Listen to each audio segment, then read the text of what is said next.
सर्व महिन्यामध्ये श्रावण महिना हा अतिशय आवडता. कारण तसेच आहे, सर्व बालपण हे प्रभू वैद्यनाथाच्या सानिध्यात गेले आहे. त्यातल्या त्यात श्रावणी शुक्रवारची जी होती पूजा, तर खूपच आवडते करायला, अगदी मनापासून आवडते. आजची माझी पूजा पहा.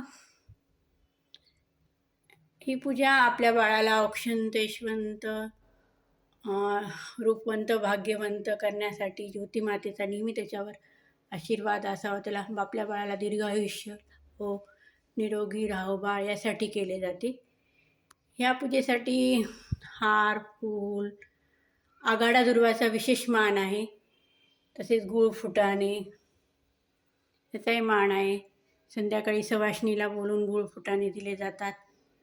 तसेच श्रावणी शुक्रवारी एखादी सवाष्णी जो घालतात.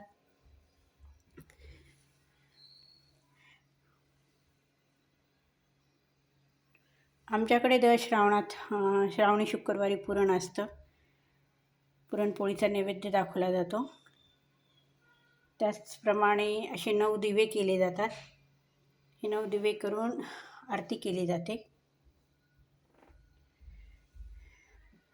हे ज्योतिमाते, तुझ्या चरणी हीच प्रार्थना आहे. माझ्या बाळाला औक्षंत, यशवंत, जयवंत, रूपवंत, भाग्यवंत कर. तुझा आशीर्वाद कायम त्यांच्या पाठीशी असू दे, ही तुझ्या चरणी प्रार्थना.